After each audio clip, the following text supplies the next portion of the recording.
So if you are practicing meditation every day, if you have started a practice, if you have started to practice every day, the class will be a lot more valuable to you. Because the purpose of the class is for you to establish a daily meditation practice. And so if you're not doing it every single day, coming to the class will still be that which is attempting to inspire you and motivate you so that you do it every single day. And if you're practicing every single day, then I can give you some tips about how to have the practice be more powerful. One of the things that I've noticed a lot of the meditation teachers that I study are doing these days is they're including breath work in the practice. And so if you would like to have something that enhances the practice, do some breath work before you start to sit. Why? Because the evidence is clear that if you do certain kinds of breath work, that it has the autonomic nervous system come into balance. And this has been demonstrated very clearly in the brain science, and some of the greatest meditation masters have talked about the fact that when you're in a state in which the personality is in its true position, in other words, it's seen to be what it is, which is just an operating system, right?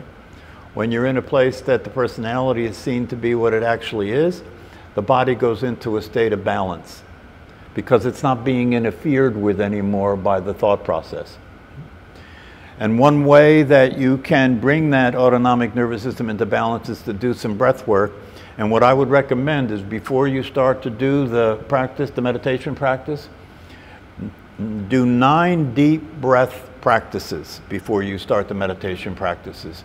So what I mean by a deep breath practice is this. Do this with me, right? Just follow my directions, right?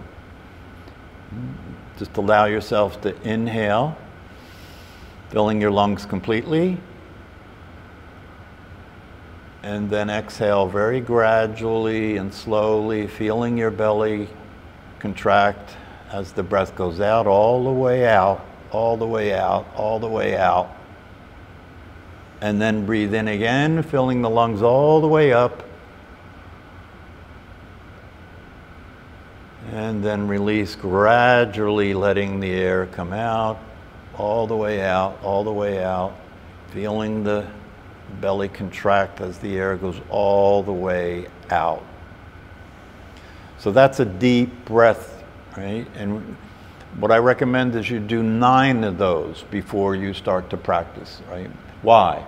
Because if you do 9 of those, it will start to have your autonomic system start to come into a balanced state before you start to practice. Then, if you're one of the people that has a lot of difficulty keeping your attention on the belly, right, staying in the awareness of the body breathing, right, then while you're practicing, continue to use the deep breath while you're practicing. One of the ways that'll help you maintain attention on your breath in the belly is because if you're breathing deeply like that, the breath is being emphasized. And if it's being emphasized, it's easier to stay with it, right? And then what you can do is, do deep breathing like that. If you're doing a 30-minute practice, you might do that deep breathing for the first half of the practice and then just let the breath go into a normal state like that, right? But we want to use the breath. The breath is a valuable asset in terms of helping to bring the autonomic nervous system into a state of balance. And the other thing that you can do that will be helpful is during the day, when you're not doing a meditation practice, take 5 minutes and do some breath work. Take 5 minutes and do deep breathing for 5 minutes. I've done this using feedback, biofeedback, right? And I've done this using biofeedback and watched the feedback. And what happened in the feedback is when I started to do the deep breathing, the pulse rate goes up, right? Because you're feeding more oxygen, the pulse rate goes up. And the feedback says stimulated, right? Stimulated. But if you continue to do the feedback for the 5 minutes, right, as you go to it about 2.5 minutes, you'll see the feedback, you'll see the heart rate start to drop. You're breathing the same way, where you see the heart rate start dropping, right? And then if you're getting the visual feedback in the software that I was using, it changes from stimulated, right, to balanced. And then you keep doing the breath work in 4 minutes, 4.5 minutes, 5 minutes. By the end of 5 minutes, the pulse rate went down from 105 to 60 in 5 minutes, right? And the feedback changed from balanced to relaxed in 5 minutes. So that feedback is saying your autonomic nervous system in 5 minutes of deep breathing came into a state of balance and relaxation. So that is an indicator. That's why the breath has always been an important part of the practice if you look at the Eastern traditions. Pranayama, you know, there's a lot of different ways that you can use breath work. Holiotropic breathing, for any of people who are aware of that, you know. Back in the day when LSD was popular, one of the most famous scientists, I can't think of his name right now, but one of the most famous scientists that was started to study LSD because of the mind-expanding qualities of it, right? Once it became illegal, he didn't continue to do the research because he didn't want to go to jail, right? But he started studying breath work, and he started studying the effect of hyperventilating. I used to study Kundalini Yoga many years ago, and one of the things that's part of the Kundalini Yoga practice is hyperventilating. And this psychiatrist that did the study was doing study on breath work after LSD became illegal. He started to do studies on hyperventilation, and he started to work with groups and started to study the effects of hyperventilation. And he started to recognize the fact that just through hyperventilating, you can get into a very similar state that you get into with psychedelic drugs, just through hyperventilation. So if you're interested in that, look up holiotropic breath work. The thing that you want to understand about all this is that when you're studying the teachings, when you're studying the teachings, you want to listen in such a way where you're listening to the world of it. You're listening to the world of non-duality. When you listen to teachers talk about non-duality, you're listening to the world of reality. You're listening to the world of reality, right? This is the reason why every single day I spend some time listening to some teaching. You know, there's at least a dozen good non-dual teachers out there. So every day I spend some time listening to some teachers. Not that they're going to say anything I haven't heard, but just listening to it brings me into the world of it, right? Where I experience what the world of it is. And that's the thing. You see, because the thing is this, as you go through the day and you're dealing with the crazy people, you know, one of whom you were, hopefully, and probably still are part of the time, right? But you want to be able to see if you can have a distinction about that. See if you can have a distinction about that, where you can begin to experience the difference between the craziness and the sanity. The sanity is the calmness, the even balanced state, the equanimity, right? The peaceful state, the happy state, right? And the happy state is available when you begin to realize that happiness is a function of existence. That's why in the Advaita Vedanta teachings, that one-liner, they repeat over and over again, right? Sat, Chit, Ananda, right? The first word there means existence, right? Existence, consciousness, happiness, right? And the three words are not meant to be three different things. They're meant to be one thing. That's the experience of being your true nature and being awake. Is that you're happy. Why? Because you exist. If you get clear that that's the source of real happiness, right? And the reason that's the source of real happiness is because existence is a constant, isn't it? Yeah, therefore, if your happiness is a function of existence, then your happiness is a constant. It's no longer dependent on situations. It's no longer dependent on money. It's no longer dependent on material wealth, right? It only depends on something you can't lose. It only depends on something that's always available to you, and that's the idea that you're experiencing the existence that you are. The awareness that you are is existence. That's what it is. It's existence, right? And so that's what becomes available through the practice over time, through the practice over time. And you have to understand something, is that when you are interacting with the population at large, right?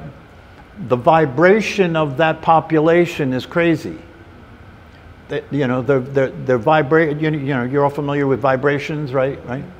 Vibrations, in terms of these teachings, go from gross vibrations, right? The grossest vibrations show up in material reality, right? They're very gross vibrations, right? And then they become less gross and subtle and subtle, more subtle and subtle. Awareness is very, very subtle, very, very subtle vibration.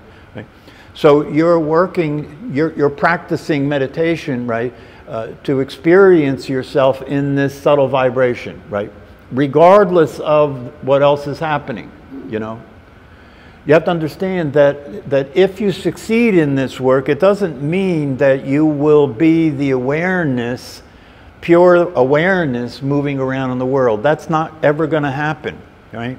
What will happen is that you experience that that's your identity, and you maintain an experience consistently of being that identity, regardless of what the thinking is doing, regardless of what the sensations are happening in the body, regardless of what the emotions are doing, right?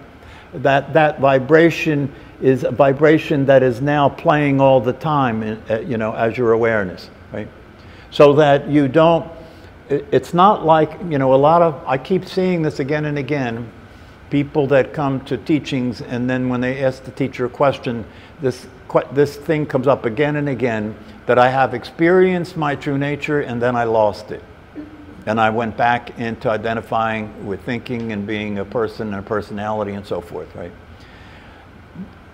If that's the case, it's only because you haven't realized that you can't lose the awareness as your true nature. You can't lose it. You didn't gain it when you woke up. All you did was realize you weren't what you thought you were. You didn't gain anything. When you realize what you thought you were wasn't what you actually are, then you can begin to experience what you actually are, which is the awareness itself. And having had that experience, right, with enough consistency, even when you're in the crazy world, functioning crazy with crazy people, you know your true nature. Even when, so it's not like you're going to become a different person, okay? No, there will always be a personality, right? But what will happen is that you will always know your true nature, no matter what the thinking is doing, or the feelings are doing, or the physical sensations are doing, or the situations are doing. You will always be aware of your true nature. And because you're always aware of your true nature, as the personality functions in a crazy way, right? Because you're aware of your true nature, right? It doesn't allow that to get out of your mouth.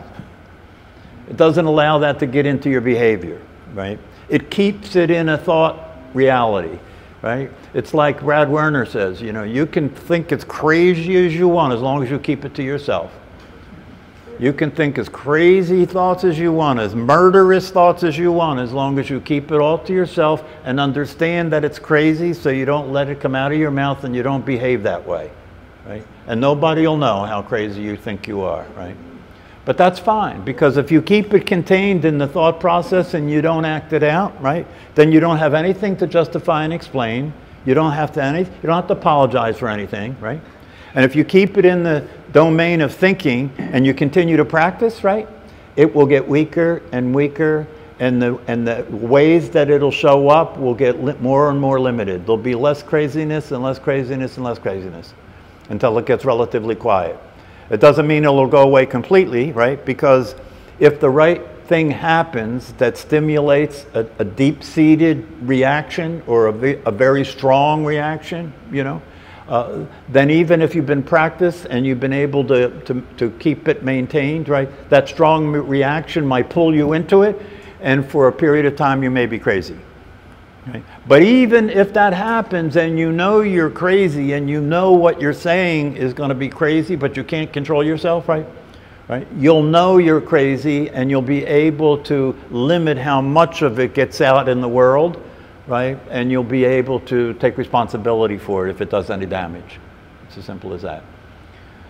That's a balanced life. The balance is the balance between the personality and the awareness. Before you woke up and recognized yourself as the awareness, it was the personality going crazy with no reins, with no controlling it. The only control that's being had of it is the law, thou shalt not kill, or you'll get arrested if you do things that are too crazy, right? And then below that, the only thing that keeps it in check is the fact that people won't want to be around you.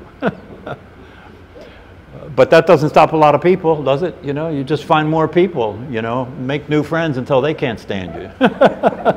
Or get a new wife until she can't stand you, or you can't stand her, right? But that's the way we go as human beings. And when we act nuts, you know, and people react to our being crazy, you know, we defend it as if it's defendable. It's not defendable. You know, when you wake up, you can take responsibility for the whole mess. When you wake up, you can take responsibility for your entire past, right? And when you take responsibility for your entire past as the awareness that is your true nature, your entire past transforms. It transforms. Instead of just being the past and all the craziness that went on and all the things you regret, right? It transforms into all of that is what it took for me to wake up. It's a different context. All of that is what it took for me to wake up. So remember, you know, if you don't yet have a daily practice, right, ask yourself what's going on. I mean, if you're coming to the class and you're listening to the teaching, and if you're taking some time to read, and if you're taking time to listen to the teachers that are speaking out there on the internet, then what's going on that you still haven't established a daily practice? And if you do establish a daily practice, you have to have strong determination.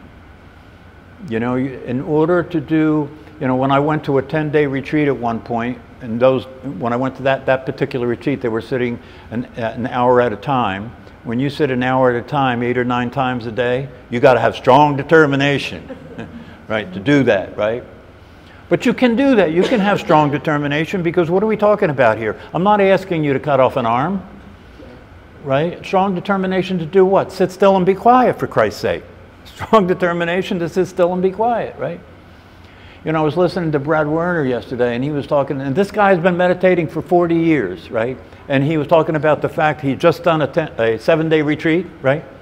And he said during the 7-day retreat, one of the things that came up for him when he was sitting there, you know, after 3 or 4 days of sitting, right? Is he said one of the things that came up for him was, I can't stand this anymore.